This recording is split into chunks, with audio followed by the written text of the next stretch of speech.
time, Buttercup lived on a farm. She lived with her parents and had a farm boy. She would order him around and he would do whatever she asked. Farm boy, do my laundry and feed horse. As you wish. All he ever answers to Buttercup, as you wish. Buttercup never bathed, and her parents were always on her case. Although she didn't bathe, all the boys in town still thought she was beautiful, and the other girls didn't like her because of that. One sunny day, the Count and the Countess came to Buttercup's farm. They came to see if Buttercup was as beautiful as people had said. I'd like to talk about your cows. My cows? Yeah, you see, I'm thinking of starting a little dairy of my own, and since your cows are known quite throughout Florin, I thought I might pry your secrets from you. My cows. Actually, everyone in Florin knew that Buttercup's father had terrible cows. What would you say my secret is, my dear? There are so many. The Count wanted to see Buttercup, so her father called her outside to meet the Count. The Count was speechless when he saw Buttercup. Hey, Buttercup, will you come over here? What do you say the secret is behind my cows? Go ask Farm Boy. He's the one who takes care of them. Ah, good idea. Is that him over there? Well, it is.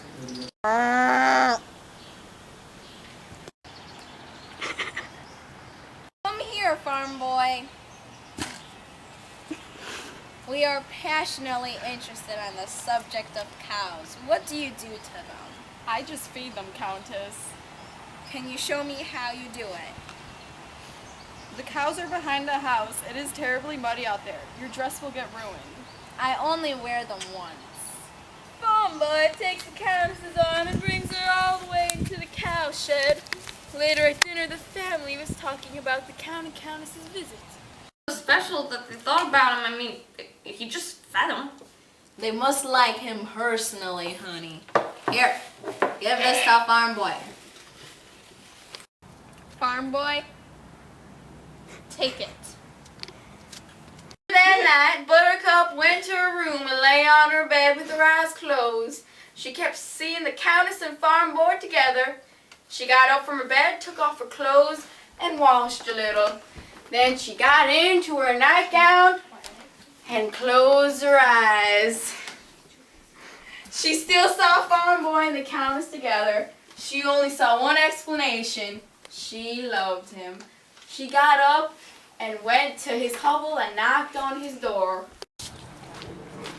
I love you. I know this must come as a surprise to you since all I've ever done was scorn you, but I've loved you for several hours now. Dearest Wesley, whisper that I have a chance to win your love. Wesley looked into her eyes and then went down in his hut without a word.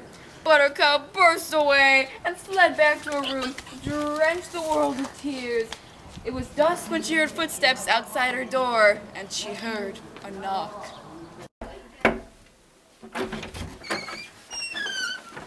Wesley, I'm so glad you stopped by. I just wanted to tell you that I wasn't a bit serious about what I said this morning.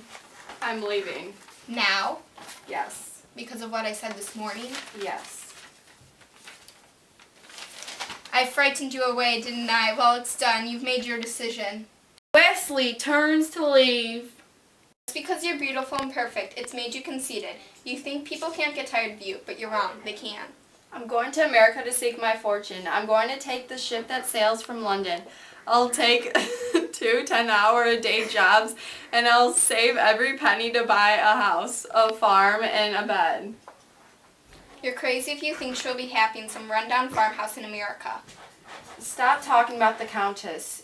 Do you understand what's going on? Do you love me, Wesley? Is that it?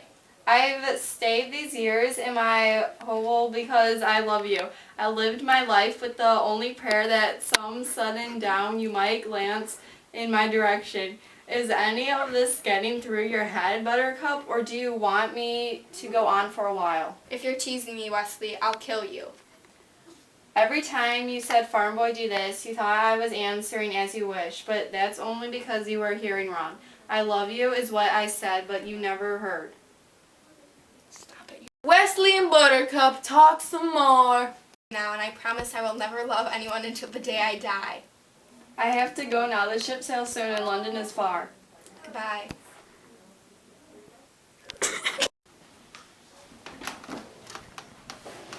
The morning after Wesley's departure, Buttercup started to comb her hair and bathe. Buttercup loved Wesley very much, so when she found out that Wesley died, she was very depressed. I must never love again.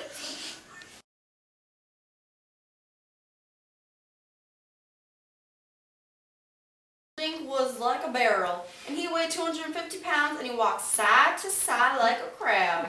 Hunting was his love. Every day he killed something, and he was always restless. Prince Humperdinck built the Zoo of Death. The albino always kept Zoo of Death in tip-top shape for Prince Humperdinck. He fed the animals and cleaned the cages. On the first level there were enemies of speed. The second level was enemies of strength. The third was for poisoners. The fourth was for enemies of fear. And the fifth level was kept empty in hope to find something as strong and powerful as Prince Humperdinck. Humperdinck was hunting a cheetah when Count Rugen interrupted him. There is news about your father's health. Can it wait? For how long? Let's hear it. Your father has had his annual physical. And he is dying. Drat! I must get married.